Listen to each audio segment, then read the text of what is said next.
ओम साई राम। श्री साई सच्चरित्र अध्याय 33 भाग 9। अप्पा साहब कुलकर्णी। अब हम अप्पा साहब की कथा पर आते हैं। जब वे ठाणे में थे तो उन्हें भिवंडी दौरे पर जाना पड़ा, जहां से उन्हें एक सप्ताह में लौटना संभव न था। उनकी अनुपस्थिति में तीसरे दिन उनके घर में निम्नलिखित विचित्र घटना हुई। दोपहर के समय अप्पा साहब के घर एक फकीर आया, जिसकी आकृति बाबा के चित्र से ही मिलती जुलती थी। श्रीमती कुलकर्णी तथा उनके बच्चों ने उनसे पूछा कि आप शिरडी के श्री साईं बाबा तो नहीं हैं। इस पर उत्तर मिला कि वे तो साईं बाबा के आज्ञाकारी सेवक हैं और उनकी आज्ञा से ही आप लोगों की कुशल क्षेम पूछने यहाँ आए हैं। फकीर ने दक्षिणा मांगी तो श्रीमती कुलकर्णी ने उन्हें 1 रुपया भेंट किया। तब फिर फकीर ने उन्हें उदी की एक पुड़िया देते हुए कहा, इसे अपने पूजन में चित्र के साथ रखो। इतना कहकर वो वहां से चला गया। अब बाबा की अद्भुत लीला सुनिए। भिवंडी में अप्पा साहब का घोड़ा बीमार हो गया और जिससे वे दौरे पर आगे न जा सके। तब उसी शाम वे घर लौट आए। घर आने पर उन्हें पत्नी के द्वारा फकीर के आगमन का समाचार प्राप्त हुआ। उन्हें मन में थोड़ी अशांति सी हुई कि मैं फकीर के दर्शनों से वंचित रह गया, तथा पत्नी द्वारा केवल 1 रुपया दक्षिणा देना उन्हें अच्छा न लगा।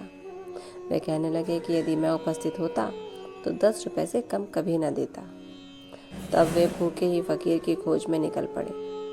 उन्होंने मस्जिद एवं अन्य कई स्थानों पर खोज की, परंतु उनकी खोज व्यर्थ ही सिद्ध हुई। पाठक अध्याय 32 में कहे गए बाबा के वचनों का स्मरण करें कि भूखे पेट ईश्वर की खोज नहीं करनी चाहिए।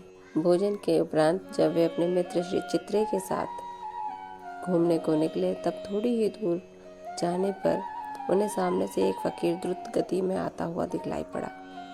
अप्पा साहब ने सोचा कि यह तो फकीर वही प्रतीत होता है।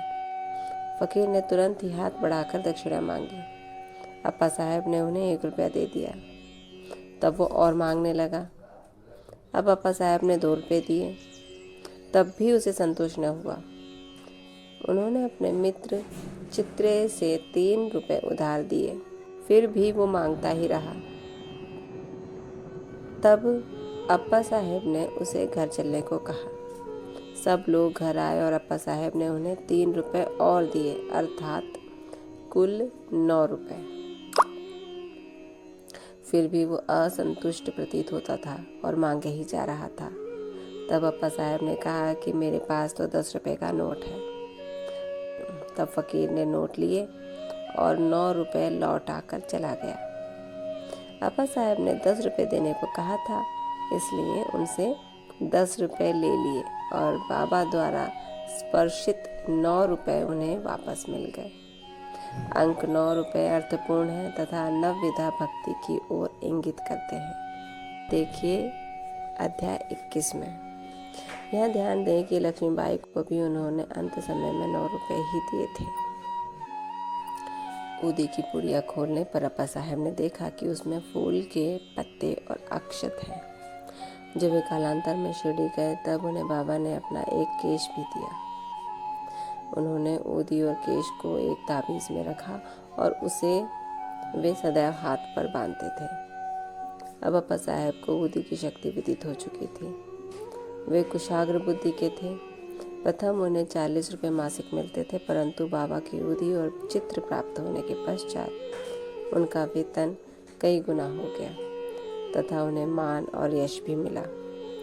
इन अस्थायी आकर्षणों के अतिरिक्त उनकी आध्यात्मिक प्रगति भी शीघ्रता से होने लगी। इसलिए सौभाग्यवश जिनके पास उदी है उन्हें स्नान करने के पश्चात मस्तक पर धारण करना चाहिए और कुछ जल में मिलाकर तीर्थ की तरह ग्रहण करना चाहिए।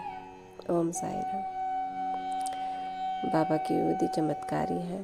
बाबा के चित्र को दूर से ही नमस्कार, भावपूर्वक नमस्कार करना ही उनके दर्शन के सदृश है। बाबा हमारे नमस्कार, हमारे प्रणाम, हमारे अंतर्मुखी भावनाओं को समझते हैं और हमारी रक्षा करते हैं, हमारा ध्यान रखते हैं। इसी के साथ ही अंश यहीं समाप्त होता है। कल अध्याय 33 का अंतिम भाग 10 में हरिभाव कर्णिक अध्ययन होगा। तब तक ओम साई राम।